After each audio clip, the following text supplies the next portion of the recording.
Mercury Theater on the air.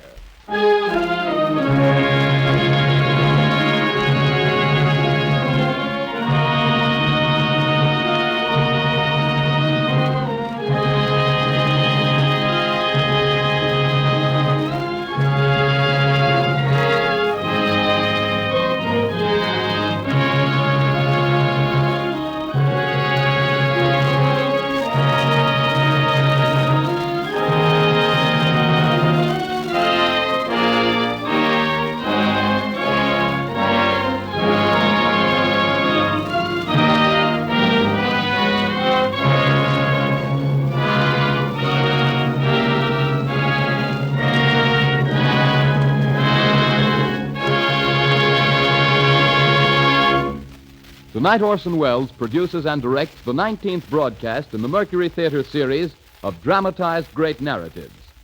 There have been a number of famous authors represented in the broadcasts, but none so young as Ellis St. Joseph, whose name many of us may be hearing for the first time tonight.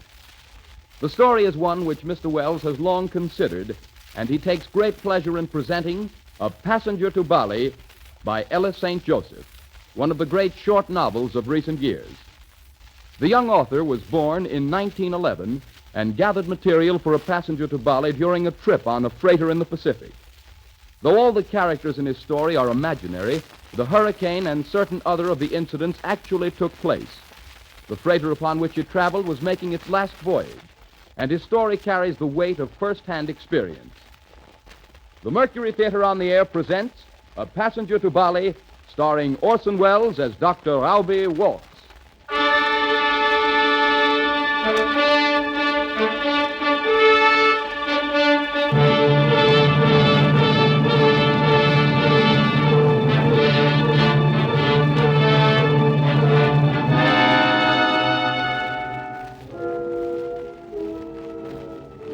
My name is English, Captain English. Perhaps the telling of this story will serve to expel from my mind my last lingering glimpse of Walks as I left him.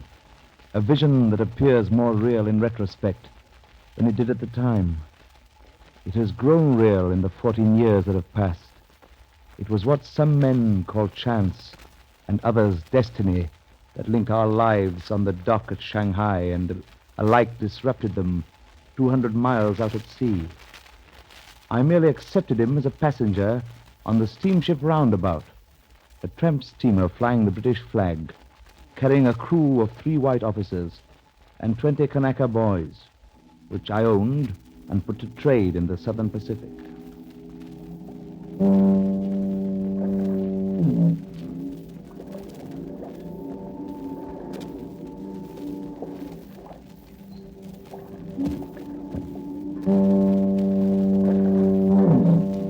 Listen to that.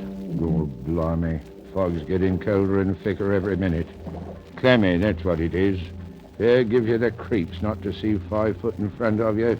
Only white wherever you looks. It's unwholesome. Fog is fog. Well, sometimes it is and sometimes it ain't. Superstitious, Mr. Wrangle? Now, look here, Mr. Stagg. You might be first mate, and me only second mate. But we're both sailors, and I says it's a little queer. Fog like this ain't natural on the Yangtze River this late in the year. The anchor ain't lifted yet. Captain broke. Bad omens, that's what. Saw a rat dive overboard this morning. You're joking. We don't want to joke about a thing like that. About rats leaving a ship. No seafaring man is... What's that? Shanghai. Port police. What are they snooping around here for? Like blooming ghosts. Contraband, maybe. Or maybe worse, eh? What I wants to know is what brings them here. Here, Mr. Stagg, to the Roundabout. I got a feeling about this here ship. Gentlemen. Oh, is that you, Mr. Wrangle? Yes, Captain English? They finished putting the coal on board. Will you pay them off as quickly as possible? Yes, I'll do that, Captain. Time's money, that's what I says. Dirty fog, sir. Notice how she's closing in, blowing right up the river in our faces. Worse luck. Mr. Stagg, have you noticed anything unusual tonight? Like what, sir? Well, for one thing, the Shanghai Port Police. Yes, I did, sir. Not more than a minute back the launch went by. Anything wrong, Captain? No, I'm certain of it. We should have been out of the harbor and down the river 2 hours ago. Well, what would be in the wind, Captain? Just for instance... Some sort of trouble on the waterfront, I suspect. I knew something was brewing when we had trouble getting our deckhands. Oh, is that all, sir? I was worried for a minute. It's quite enough, Mr. Stagg. You can go right on being worried. Well, I thought from the way them police looked, it might have something to do with us, sir. What?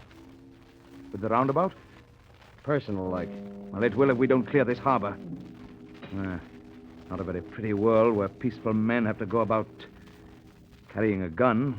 Never knew you'd have told one of them before. Protection, huh? From what, sir? From the Yangtze Kiang here, and the river pirates that shark it. From my own Kanaka boys, if they get the right meaning of the wrong words. From such a night as this. Captain, is that you, Captain? Yes, Mr. Angle. I paid that coaling gang double quick, Captain. What I says is, save time, save money, eh? Time's money. Right you are, Mr. Angle. We've got precious little of both of them. Well, let's be off. Give the orders, Mr. Stagg. Yes, sir. Captain English! Captain English! Captain English! That was the first time I heard that man's voice, calling my name. It's been ringing in my ears ever since. That was the first time I saw his enormous figure in its bell-shaped greatcoat. A figure that haunts me still. Haunts me. Mind you, I accept no more responsibility for his end, if it was an end, than I do for his emergence from the fog that night.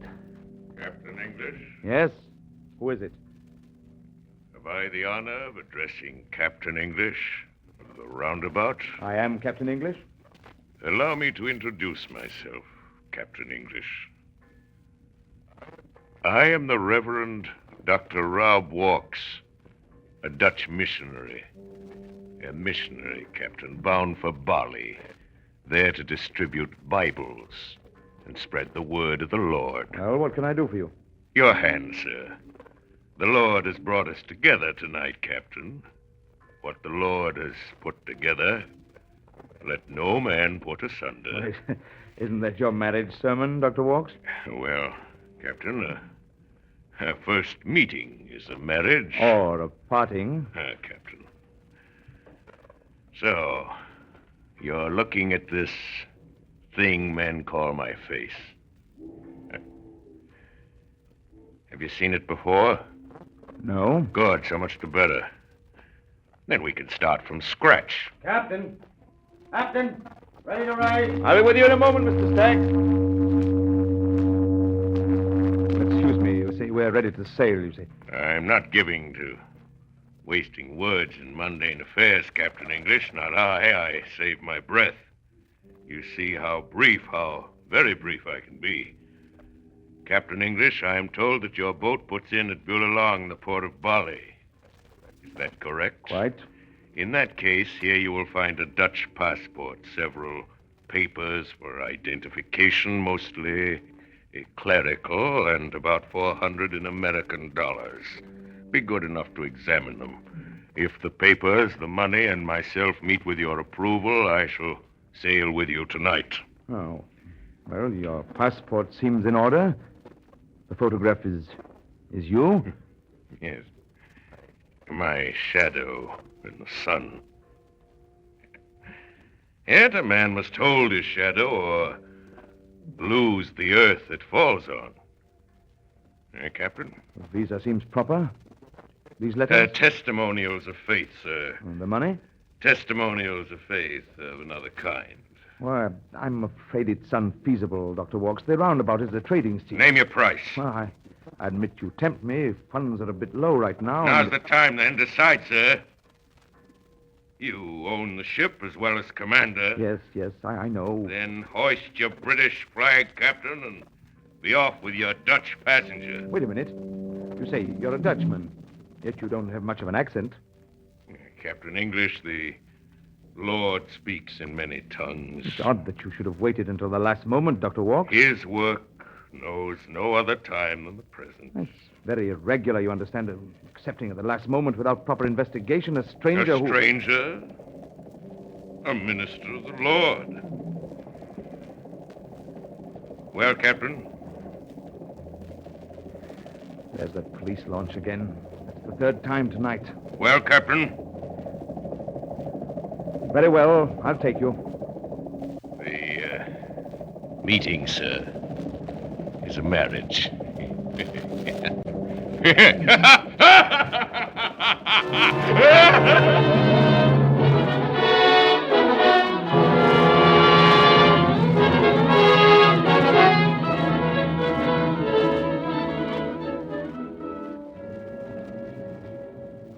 10 minutes later, with Dr. Walks and his 2 large packing cases on board, we set sail from Shanghai. The following days faded into each other and blurred into weeks. First it was cold, then it was hot. Nothing disturbed the ordered routine except the presence of Dr. Walks. He threw a palpable shadow over the whole ship. Something you couldn't put your finger on. A sort of restlessness, unspoken dissension among the crew, even the officers. I pretended not to notice. And then one day it was useless to pretend any longer. Mr. Wrangler and I were on our way down to the mess room for lunch. And from inside we heard the voice of our Chinese cook. All right, Chinaman. Now, what more did he say? Don't walk, he say. He good fellow, love God, hate devil. What else did he say? Come on, spit it out or I'll break your wrist. What's this, Mr. Stagg? Ask him, sir. Chu? No, Captain. Excuse, please, Captain. I think I'd rather hear it from you, Mr. Stagg. Chu, you may go. Thanks very much, Captain. Chew's been breaking plates, sir. Gave me some lip, guilty of insubordination. You saw the way he backed out. Your word's enough, Mr. Stagg. Thank you, sir. Though I hardly see the necessity for handling it, well, handling him as you did over a broken plate. Oh, blast him up. More than the plates. Well, what was it? That Dutchman, sir. He's up to something. He's been talking to the crew. We'll not discuss the matter any further, Mr. Stagg. Gentlemen, shall we sit down? Dr. Walks is late for lunch, as usual. You make up for it, he will, when he sees the grub in front of him. It ain't natural for a man of the course to eat so much. And what I say is, how can any man be godly on a full stomach? Much easier, I should say, than on an empty one. What use does he put his belly to, I wants to know? Don't bend it to no work. Shoves it into the prow of the boat and stands there all day like a bleeding figurehead. What for? Well, what's a figurehead for? But is it natural, sir? Always to have him ahead of us wherever we goes? It gives you the feeling that he's taking the boat where he wants. He's too big for his clothes, if you ask me. I don't think he's even a reverend. And I don't care if he is or not. He makes my gorge rise. Just the sight of him and that smile of his. There is something queer about him, all right. You feel it yourself, Captain. Gentlemen, I'd rather not discuss Dr. Walks. Captain, you can use words better than I can, but I'm right and you know it. It was a bad night when you picked him off the wharf without knowing no more of him than you could see in the fog. Mr. Stagg, are you questioning the behavior of a superior officer? I'm sorry, sir. It's simply that I... Good day, gentlemen. Another day, another lunch. Yes, a good lunch, too, I see. Good day, Dr. Walks. Thank you. Mr. Stagg and Mr. Wrangle, I see, prefer a silent grace, as usual. Yes, maketh me to lie down in the green pastures. He prepareth a table for me in the presence of my enemies. Amen. Gentlemen, I have an excellent appetite today. I congratulate you, Dr. Walks. You made a conquest of our cook. The quickest way to a ship's heart is through its belly, sir. Well, why not go straight to the heart? A practicing missionary, Captain English, cannot afford an impractical idealism. Opportunism, strategy, even lip service, sir. Oh, do you really believe that the end justifies the means? The essential means is strength. The essential end is success. Oh, you believe even in violence, then, Dr. Walks, to attain your end? Even without an end, Captain English. Force. Force, sir. Grab what you can in your fists and throw the scraps to the weak. The law of nature, sir. Time to kill, time to heal. Time to break down and a time to build up. Look here, I don't know where you gets that kind of talk from. Ecclesiastes chapter 3, verse 3. A time to be born, a time to die, a time to plant, and a time to pluck up that which is planted. You ain't got no right to talk like that. It's unholy, that's what. Got a good mind to report you to your bishop. Gentlemen, Read man's past in water. Gentlemen, read man's past in water. Read his future in sand. Today is the time to tear down. Tomorrow, time enough to build. Mr. Stagg, did you hear that? I won't sit at the same table with a... With a what, Mr. Stagg? I don't know what. I've no name for the likes of you. Well, Stagg has had his fill. How about you, Mr. Wrangle? If that's the kind of thing you preaches to the natives, I'm sorry for 'em, I am. Excuse me, Captain.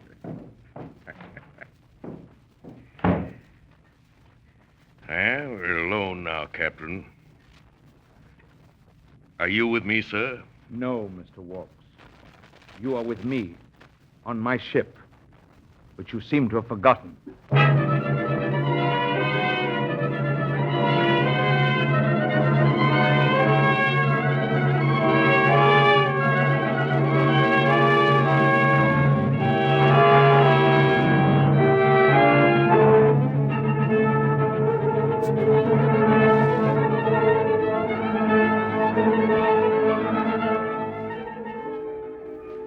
I began to count the days to Bali. We lay over at the Philippines, and then we stopped at Surabaya. Meanwhile, our passenger consorted with the crew, a companionship I didn't discourage, for it relieved us of his presence. Moreover, there was an epidemic of surreptitious drinking upon this particular trip, difficult to cope with. It seemed to have some connection with him, although what I couldn't tell. He got on altogether too well with the native crew. Night after night, his loud laughter mingled with theirs and carried up to us in the wheelhouse. And then, the evening before we reached Bali... Listen. Yeah, listen. You could hear it with 6 foot of dirt in your ears. Try to sleep through that. Look at them down there, prancing around that lantern like it was a bonfire. And him in the middle and leading them like he was Queen of the May. Oh, shut that door. Captain, are you going to stand for it? What can I do, Mr. Stagg? Put him in chains. Well, we'll be rid of him tomorrow in Bali. What about that native crew down there? Ain't they going to be on board after tomorrow? I'll take my chances with them when Dr. Walks is ashore. Well, we know you're not scared, sir, but... It doesn't matter whether you think I'm a coward, Mr. Stagg. Oh, I didn't mean that, Yeah, Captain. you know, Captain, it's going to be a sad blow to lose our passenger. Come to love him we have, haven't we, Mr. Stagg? Yes, sir. Bali's in luck to get a man like him. Holy and wholesome he is. Ain't every day we have a passenger like Mr. Walks. Say, what's that? Someone coming up from below. Captain English. Captain English. What do you want, Mr. Walks? This is the wheelhouse. Passengers are not admitted. Captain English! What is it? Oh, sir. I am come. I am come to you from the ends of the earth, from the brine of the sea, a gift that fortune has bestowed upon you. Captain English! Mr. Wrangle, kindly help Dr. Walks to his bunk.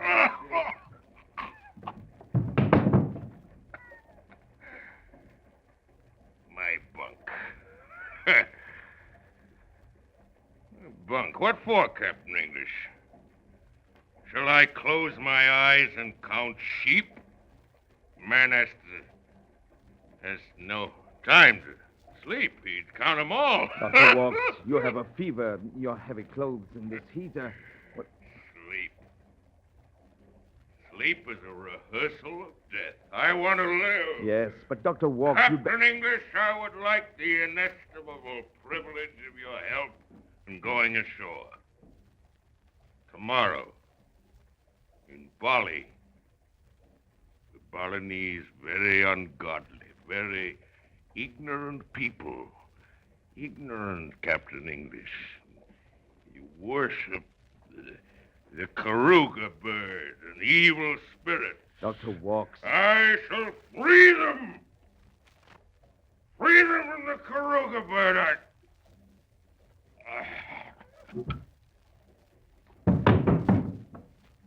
He's fainted. Stag, take the wheel. Wrangler, give me a hand with him. Come on. His heart's beating, sir. Why? He's drunk. Drunk, is he? Oh, blimey. Well, at last there's something's got the best of that blasted Dutchman.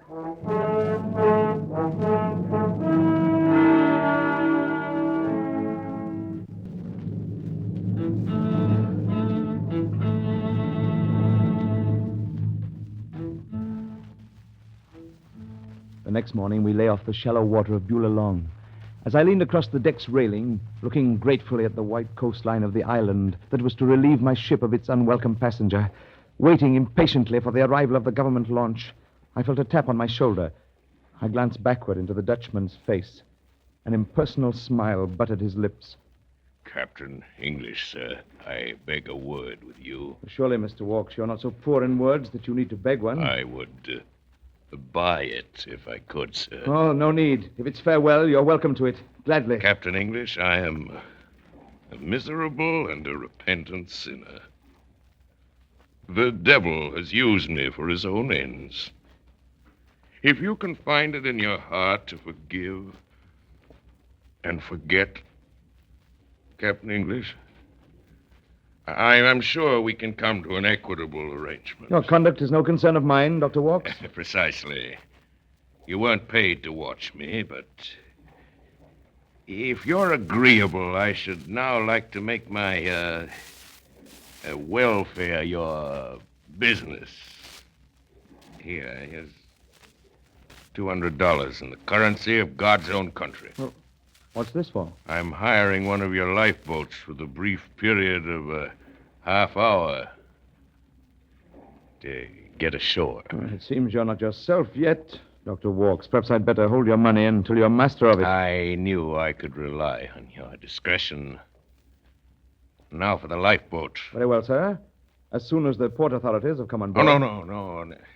Now. I'm afraid that's impossible. Good Lord, man, that's what I'm paying you for. If you think I want to wait on your deck until my papers are inspected, do I have to explain? I understand you well enough, sir.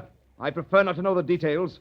I'm as anxious as you to have you off my ship. But if you double the bribe, I wouldn't lower a line to save you. Must I swim for it? I wouldn't if I were you. That's the government launch now. See? Over there on the starboard side. Ahoy there! Aboard the roundabout! Ahoy! And you make it? There's still time. Now listen, man. It's your last chance. Yours as well as mine.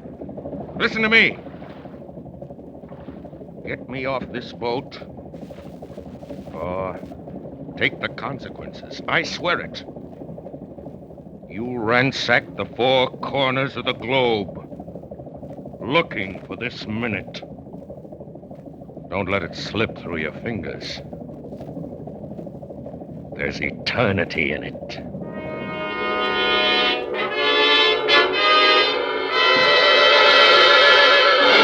A moment later, the authorities came on board.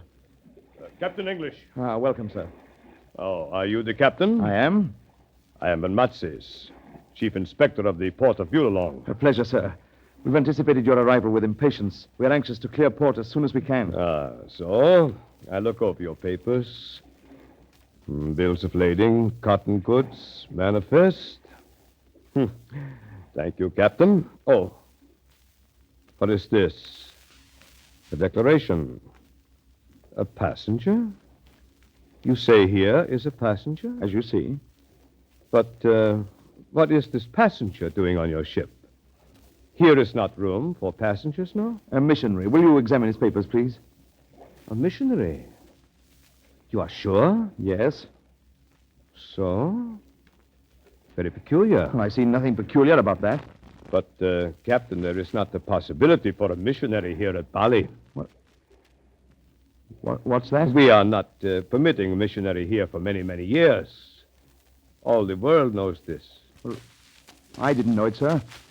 I wouldn't have carried him if I had. I can believe you, Captain. Well, perhaps now we could see this passenger? Of course. Mr. Stagg. Yes, sir? Ask Dr. Walks to step to the side of the deck. Yes, sir. He is called Vaux, this man? Yes. Vaux, eh? Dr. Walks. Mein Herr Van Metzes. Glad to meet you, sir. Dr. Vaux, eh? Yes, Dr. Walks. This morning I wake, the birds sing, the sun is shining. Why is no volcanic eruption warning me that you are coming, Dr. Vaux? My good sir, I am the eruption. One moment. I don't understand. You mean you know this man? Certainly I am knowing this man, your missionary. I am knowing him very well. Oh, yes. Oh, he is such a clever man. How is it possible you are coming as a clergyman here to Bali? For so long. But what My is this? dear sir, this was the only suit that would fit me. I had no time for shopping. You're not making clothes big enough to fit you, eh? No. No, nor countries either. Here's my passport, sir. A passport. This is a forgery. A clever forgery. Yes. What a pity. You have such a great talent, Mr. Walker. Yes, that's true. Yeah. Such a good copy, this passport. It should be framed. Thank you, sir. If it's that good, I should like it returned for future use. Thank you. Such a talent. You could have been a Van Eyck, a Van Ostad, a Rembrandt van Rijn. If only you had been so lucky to be born a Dutchman. What's that? What? He's not Dutch? No, this gentleman is not a Dutchman. He is not a missionary. He is not even his own name. What is he? Here is an international figure, Captain. Everywhere he goes, he's making trouble. He's making trouble first in the West and now in the East. You have a famous man on your boat. Oh, please be clear, sir. What does he do? What has he done? Always he is making trouble with the natives. Last year, 5,000 coolies were following him from the cotton mills in Wuzhou, not 2 hours from Shanghai. 6,000 coolies, sir. Yeah, 6,000, I beg your pardon. And in Cebu, he was leading the Filipinos in a trouble, but was nearly closing the port. It closed the port. It closed the port, he knows. Now they have cabled us from Shanghai. He is wanted there by the police, so now he is hoping he is landing here in Bali. But we are being too smart for him. But what's his name? What's his country? What am I to do with him? He has many names, but he has no country. Somebody is knowing, of course, but nobody is telling. The Dutch East Indies are close to him. I do not know where is not close to such a man. I doubt you will lose him. Ever. But to whom does he belong, Herr Van Metzes? I refuse to be burdened with him. You have no choice. Captain, I am sorry for you. Here he is on this ship. He belongs to you. Would you turn me into a flying Dutchman, sir? A flying Dutchman, that's right. Mr. Fox, that's what you are. You will sail from now until eternity. Yes. A flying Dutchman. Yes. A flying Dutchman.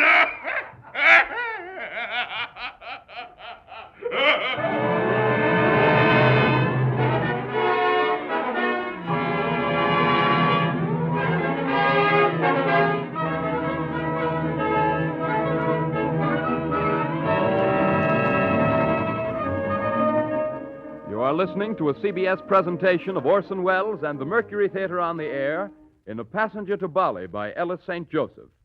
The play will continue in just a moment. This is the Columbia Broadcasting System. We continue now with A Passenger to Bali by Ellis St. Joseph, starring Orson Welles in the role of Raube Walks.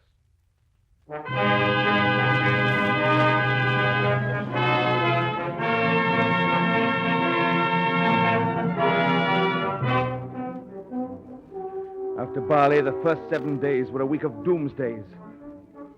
the news of our Flying Dutchman flew like a screaming gull before our mast. In Makassar, Banjarmasin, Rembang, Batavia, Koba, Pekan, Singapore, Bangkok, the answers were all the same. Captain, you cannot land him here. We don't want him. We won't have him. We want none of him. We know him. He's a pest, a plague, this man. We don't want him here. This port is closed to Mr. Walks. Moreover, so long as he is on your ship, the port is closed to your ship.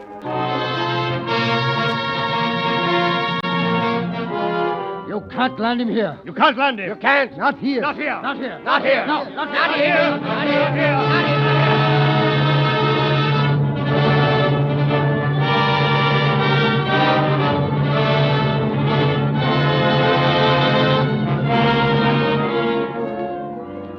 Mr. Walks never attempted to escape, although heaven knows we gave him every opportunity. One day, we opened his 2 packing cases, which he had said were loaded with Bibles. One was filled with gin, the other with empty bottles. It is impossible to say when or how, but slowly, imperceptibly, our passenger came to take possession of the ship and all its crew. The native crew fell more and more deeply under his spell. I was their captain in name, he in fact. Also, inevitably, as he filled the officers' minds, he ousted all other thoughts until he possessed them by their very hatred of him. We felt the restrictions of our forced association far more than he. We were his prisoners, not he ours. And when, at Mr. Stagg's suggestion, a concerted plan was attempted to put Walks into Coventry at mealtime, Walks, without opening his mouth, except to eat or closing it, except to smile, silenced the entire company. He all but emptied our stores with his huge appetite. At last, sacrificing all hope of profit, all hope of everything but emptying our ship of that loathsome passenger, we set our course west under ballast to Shanghai. Shanghai, where he was wanted by the police. Where we took him on. There, we would finally put him off. I felt that the ship would rise 5 feet out of the water once relieved of the Dutchman's weight. We steamed up the Yangtze River early one morning and anchored off Shanghai. The port officials informed us that the British consul was to favor us with a personal visit. It was noon before he came aboard. Captain English, he's here. Mr. Chisholm, the consul? Coming aboard, sir, with his portfolio under his arm like he was going to Geneva, and a monocle in his eye like the rising sun, but never sets on the British Empire. Mr. Chisholm, I'm Captain English. Oh, yes. So nice to meet you. If you'll excuse us, Mr. Wrangler, I'd like to... Yes, sir. I'm very grateful to you, sir, to take so much trouble to come down personally to... No, not at all, my dear man. The Chinese port authorities informed me of your predicament and asked me to handle it in my own manner. Oh, so much the better for all of us. According to their specific instructions. Why, I don't understand. My dear fellow, don't try. It's diplomacy. Only the stupid try to understand diplomacy, and they spoil the game for the rest of us. It's like playing blind man's buff with a really blind man, and that makes it too macabre. I say, won't you ask me to sit down? Oh, well, please. Thank you. I say there's a cold draft on my back. Would you mind closing the door? A draft? What, in this heat? Diplomacy, dear boy. A diplomatic way of suggesting we may be overheard. Oh, and now, Mr. Chisholm. Oh, yes. Where were we? We hadn't begun. To be sure, you're Flying Dutchman. Yes, I'm awaiting your verdict. Incredible man. Incredible situation. Unendurable, sir. Well, of course, you can't land him here. Shanghai doesn't want him. You'd better take him somewhere else. What did you say? Your passenger, what's his name? Mr. Walks. The man's a bounder, you know. Shanghai has its quota of bounders. But I understood. Shanghai wants him. The police are looking for him. They were. They aren't now. But how can that be? Inevitable, my dear fellow. It's the philosophy of the flea. If you have them, you hunt them. If you don't, you don't go looking for them. Did the Chinese tell you to say that? The thought is theirs. The phrase is mine. Good heavens, but how can they refuse him if he's broken their laws? Mr. Walks will certainly be arrested if he set foot on land, but he will not be given the opportunity. This saves the Chinese government a complicated legal procedure which might prove embarrassing. And what of my embarrassment? And likewise dispenses with the trouble and expense of providing for him. And what of my trouble? What of my expense? Really, my dear man, my heart bleeds for you, of course. It has its humorous aspect. What's that you say? If one suspends one's emotions and thinks. Humor, Mr. Chisholm. All very well for you, but what of me? I'm the butt of the joke. Really, my friend. A man is on my boat and I can't get rid of him. No port will accept him. Worse than that, no port will receive us while he's on board. They've turned him into a Flying Dutchman, and they've turned us into a phantom ship. My crew is not allowed to land, not even to desert. You realize what that is? A sentence of death. Wholesale slaughter. Oh, what have I done to deserve this? You accepted him? Well, is there nothing to be done with him? Absolutely nothing. I'm afraid that your famous passenger is a man without a country. I am helpless in the face of that. Then what can you do for me, Mr. Chisholm? Am I expected to sail him around the world all the rest of my days? It looks that way, doesn't it? I'll scuttle the ship first. Not a bad idea. Oh, I'd hope that at least you, Mr. Chisholm, at least you... If I might suggest... Yes. Mr. Walks is a child of nature. He relies upon force. You might meet force with force. Force? Remember this, my dear Captain. The man you have on your ship carries no passport, is claimed by no country. Legally, he doesn't exist. As such, no flag protects him. He has no rights, and if he were suddenly to disappear, no questions would be asked. Do you follow me? Yes.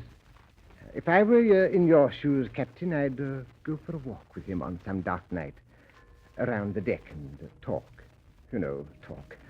Keep on talking to him until you come to the railing's end. And then... But that's murder.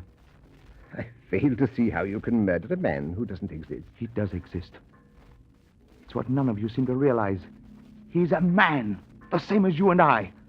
He might commit suicide, you know. Well, I must leave now. I shall anticipate a bit and report that your passenger does not exist. I found no one on the boat that remotely resembles Mr. Walks. Am I a ghost, gentlemen? He'd moved in so quickly that we'd not noticed his coming. Is this the English consul?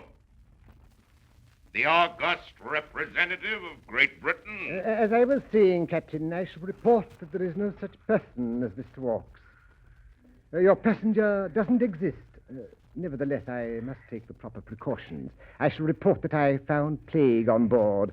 Cholera, I think. Would you turn me into a disease? No, bubonic would be better. Your ship will be placed in quarantine. Needless to say, no one will be allowed on nor off, and you will depart as soon as possible. Shall I swing a bell and shout, unclean, unclean? China can control bubonic, but she has no antidote for Mr. Walks. You are quite clear, Mr. Chisholm. Good day, my dear Captain. No, sir. You don't, Mr. Chisholm. I'm big enough to fill this doorway. I wouldn't try to pass if I were you. I'm a catching disease. I warn you. The captain and the crew have caught me, and I'm fatal to them. Try to pass me, and you'll catch it yourself. Do you see, Mr. Chisholm? When I'm in your way, you've got to take notice of me. By heaven, I do exist, after all. That's all, sir. You may leave, with my permission. Well, Captain English, we are as we were. No, Dr. Walks. No, how so? Shanghai, your last chance to lose me. It's out. I'm yours. No. No? I must take Mr. Chisholm's advice. Oh, she suggested one more port, still another.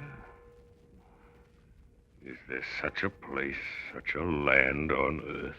Have no doubt. They will accept you there. Will they? I should hardly have thought it possible. Even if I were to die, I doubt if you would lose me. You'd probably carry me back and forth between heaven and hell.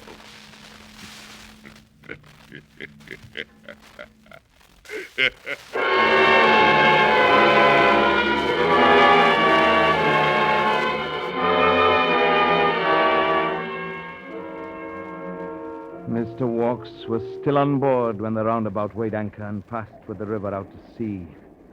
That night, the ship began to roll. The barometer fell. We headed the ship into the wind. I was unable to stay in the wheelhouse, alone with my thoughts. Mr. Chisholm's whisper was blowing like a foghorn through my brain, urging me. I fled to the deck in the welcome company of my two mates. Mr. Randall. Yes, sir. Report to the wheelhouse. Take the wheel yourself, and don't let it out of your hands. Very good, sir. Mr. Randall. Yes, sir. If the wheel starts to kick up, call me. We may need to lash her. Yes, sir. Look bad, sir? Well, we're in typhoon waters, Mr. Stagg. But it's past the season, ain't it? A shark's tail is more dangerous than its tooth. I don't like the look of that hammered water or those oily clouds on the horizon. Captain, I've been thinking a good deal these last 2 days about, well, you know, this situation of ours, Yes. about Walks. Now, I got an idea. What is it? I don't know how to say it. Well, why not? What's to keep us from giving him a light boat and some food and setting him adrift? Starve to death. But we wouldn't be there to see it, would we? Oh, no, that's impossible. It's inhuman. Well, I suppose you'd sooner see him drown. Kinder, eh? Drown? Why not, sir? It's going to be a dark night, isn't it? A man fell overboard tonight. Who told you to say that? Why, nobody, sir. It stands to reason. It's beyond reason. Listen, sir. We can't carry him from now on till the day of judgment. If he were on land, the law would do it for us. You're the law, see? I refuse to discuss Think of him, sir. You think it'll be pleasant for him to spend the rest of his life at sea? Never to put foot on land? Have you thought of that? I've thought of it. I don't want to think. He's a Jonah, I tell you.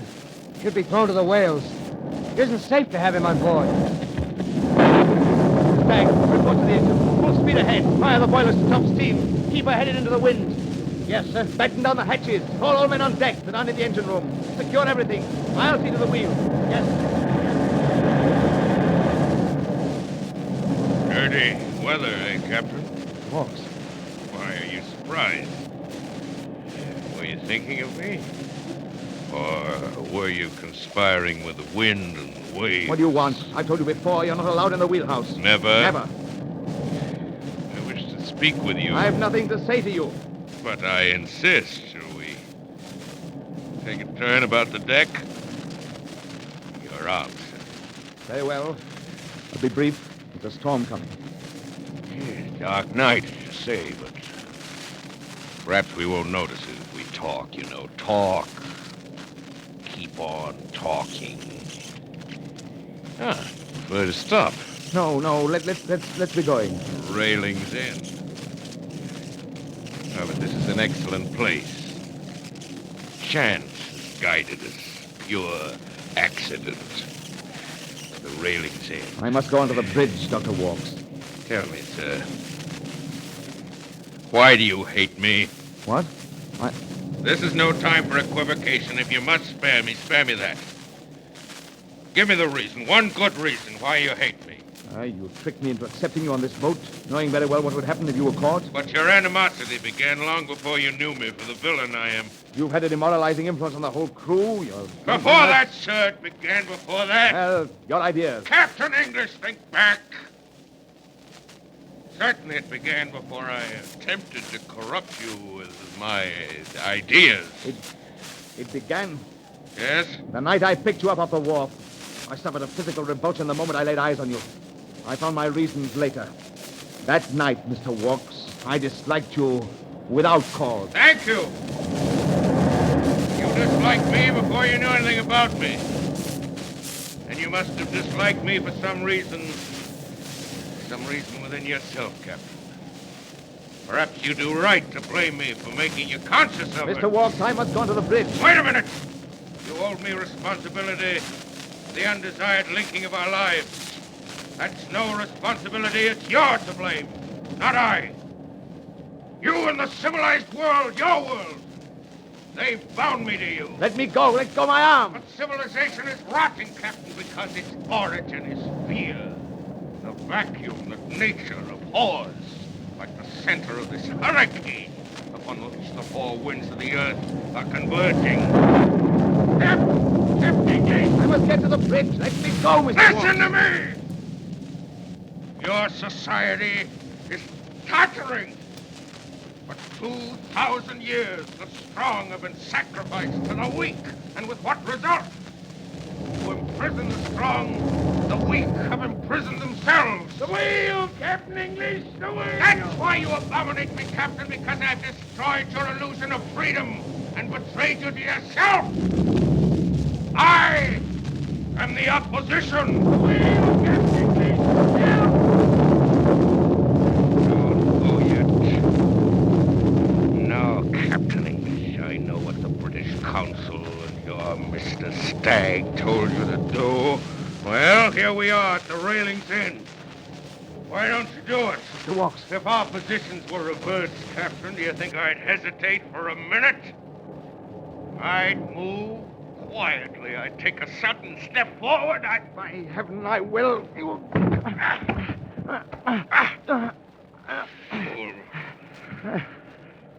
You're not strong enough.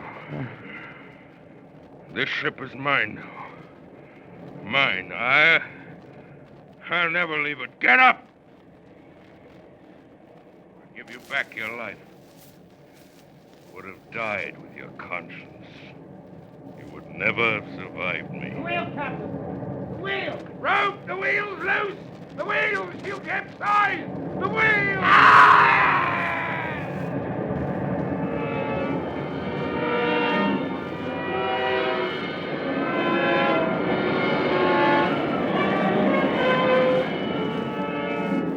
We managed, I don't know how, to gain the wheelhouse. The flash of lightning showed the ocean pouring in through the broken portholes. Another flash, and we saw the whirring wheel, a huge wooden wheel in blurred outline, spinning. Mr. Randall lay in the corner, crumpled in unnatural angles as the wheel had thrown him. He was dead. His body bore mute witness to the wheel's horrible force. It would chop our hands off if we touched it. It was overwhelming, inexorable. It had a diabolical mind of its own, intent upon our destruction, and we danced about it like idiots. The ship was shrieking in a death agony. Her life was a matter of moments. With an uncontrollable rudder, she would drive herself down into the deep.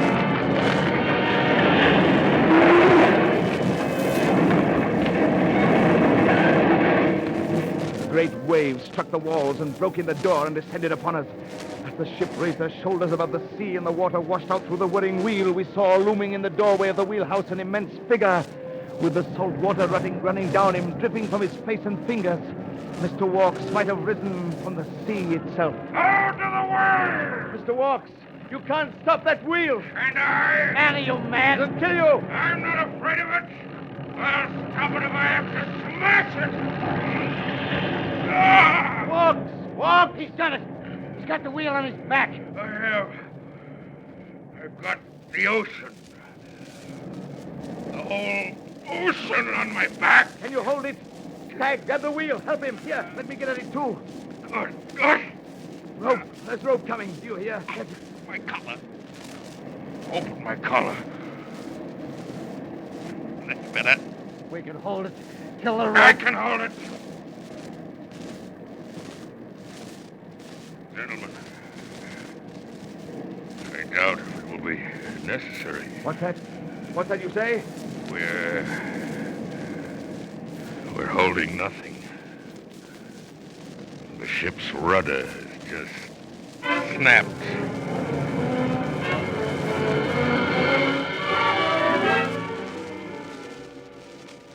Forasmuch as it hath pleased Almighty God of his great mercy to take unto himself the soul of our dear brother Angus Randall, here departed, we therefore commit his body to the deep, to be turned into corruption, looking for the resurrection of the body when the sea shall give up her dead, and the life of the world to come through our Lord Jesus Christ, who at his coming shall change our vile body, that it may be like his glorious body, according to the mighty working whereby he is able to subdue all things to himself.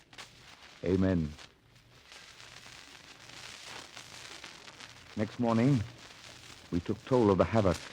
Through heaving silvery water and swirling fog, the roundabout drifted aimlessly. Listing 30 degrees to starboard, the ship was a corpse, floating, face upward, wrecked and mangled beyond all recognition. All but one lifeboat was stove in or gone. 4 Kanaka boys had been washed overboard. Others had broken limbs. None of us was without a bruise of one kind or another. I took our bearings. We were 200 miles off the coast of China. We had no wireless. And the roundabout, past control or repair, might sink before she was sighted by another vessel. After a brief consultation with Mr. Stagg, I decided to abandon ship. And your mind's made up, Captain? Yes, Mr. Stagg. Are all men on deck? Yes, sir. And then who has been ringing the ship's bell? Ghost! No, sir. A ghost bell. On a ghost ship. Shut up, Walks. Rope is broken, Captain. Bell's ringing by herself. It's the swaying that does it. This is the Flying Dutchman. Demons. We drift rudderless in the fog in all directions, and to no port. Let the spectre bell boom its warning to all ships. Beware! He's drunk, sir. Been at it ever since last night. Let Mr. Walks talk. Let the bell toll. We've no time for either of them. Men, we're abandoning ship. Get what belongings you have, nothing heavy. We're taking to the one lifeboat left. Children first! True. Go to my cabin. You'll find the log there and my sextant. Bring them here. Captain. Lifeboat leaks pretty badly. She'll do with bailing. She'll have to do. Be sure there's something to bail out on board. Yes, sir. I'll get it myself. Horse, Captain! Ride around the deck and give your orders on horseback! What's that? What are you talking about? The roundabout is no more. This is Manifold, the vast boat that is the whole world. The mountains are her masts. The nails of her hull are a pivot for the moon.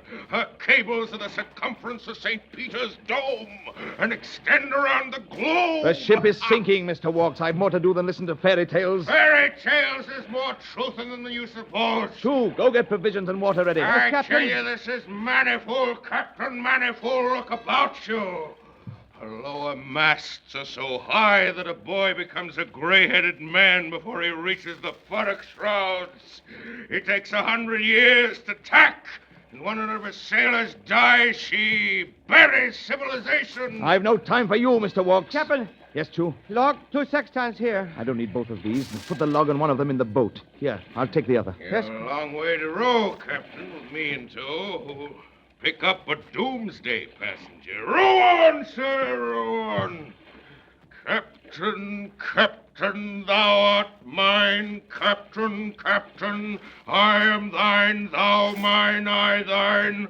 So long as the sea be brine. Come on, men. Oh, Hurry up. Get your horseback! things in the boat. See that they don't overload, Mr. Stagg. Yes, sir. See, they leave room for me. I'm a man that likes to stretch his legs. Are you so sure of yourself? As sure as I am of you, Captain, I can say anything, do anything.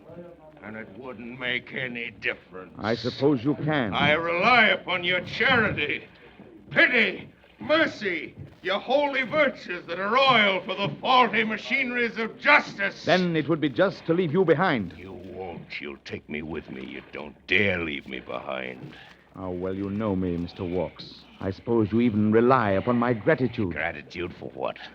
You saved the ship last night. Gratitude I saved you last night as a soldier infested by lice might crouch beneath cannon fire and thus rescue himself and them from a common death. I gave you no thought. I see. Captain. Better make it fast, sir. How's she below, Stagg? Water up her boiler, sir. All right, Stagg, we're ready. Give the order to abandon ship. Right. Abandon ship! All right, take it easy there. Don't crowd. Careful, men. Watch it. One at a time. Captain, this time I obey your order gladly. It wasn't meant for you. Mr. Walks, you are not going. What's that? You always wanted my ship. I'm giving her to you. She's yours. I'm not going! Now you're the captain. I needn't remind you of a captain's duty to stay with his ship You when leave me on the roundabout. she may float for a week or an hour. You'll be safe for a while, and there'll be food enough even for you. I wish you a pleasant journey wherever you're going. I'll see you rot first. One consideration that might have made me take you was my gratitude for what you did last night. But your explanation has made things clear. Ready, Mr. Stagg? Yes, sir. Into the lifeboats, men! Don't listen to him, sir. Well, Captain, I have no excuse. I'm the lowest of the low. My home is deeper than the grave, deeper than the sea. You're right to desert me. It's only justice. then there's nothing more to say. Now stay. The ship won't sink while a dying man repents. I am evil. Vile. I deserve to drown, and yet... Have you no pity, Captain? No charity? No mercy? Oil, you called it. Oh, I was drunk. You still are. I had a mother. I don't believe it. I don't ask to be excused, only to be forgiven. I forgive you, Mr. Walks, and forget you. Into the boats, men! Take your time there. Take your time now. Goodbye, Mr. Walks. Not so soon. Don't forget I'm your shadow, you doppelganger. You doomsday passenger. Mr. Walks, I warn you. The end of your world, Captain, the beginning of mine. You stay on the roundabout. I'll take the lifeboat. Look out, Captain. Mr. Walks, stand back. Your voice isn't loud enough for me to hear. Stay where you are. Now, if I shout through the muzzle of this gun, you may hear the whisper. I hear you very well now. It's a pity it had to end this way. I would move heaven and earth. Heaven and earth will stay where they are, sir. And so will I. Ready to lower the boat, sir. I'm coming, Mr. Stagg. My sextant, Mr. Walks. You'll need it. Not I. I'll shoot the sun and stars with more than a sextant before I die. Get along, sir, and whistle for the wind. We'll be meeting soon again. Lower away. Lower away.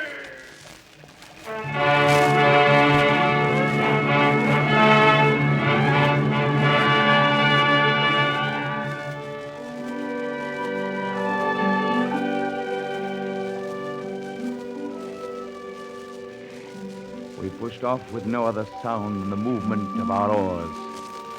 Walks followed us around the deck and finally lifted his hand and waved. We moved apart as the loom of the great hull grew shadowy, only a little heavier and darker than the enveloping whiteness. His colossal figure, like a ghostly apparition, appeared to dwarf the vessel. The roundabout rose gradually out of the black and silver water and heaved too in midair as though awaiting a message. Then the hulk dilated in the fog and faded on the horizon like sea mist in the morning sun. We could see nothing. Our own strained faces dimly in the milky light.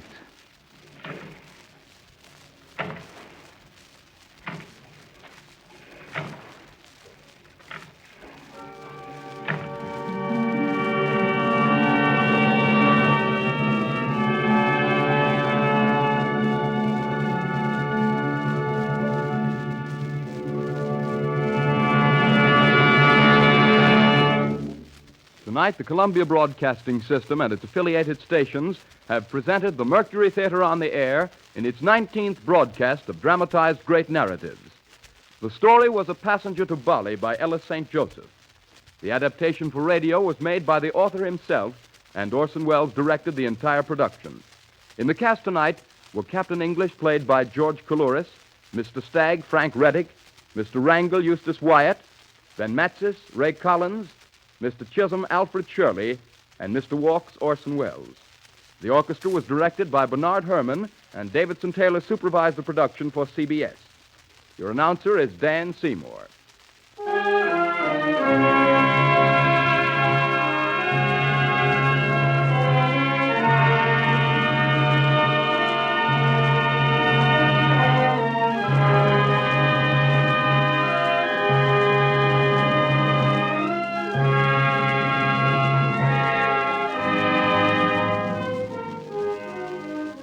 Next Sunday night at 8 o'clock Eastern Standard Time, Orson Welles and the Mercury Theater on the Air will bring to life a masterpiece of humor. Pickwick Papers by Charles Dickens. This is the Columbia Broadcasting System.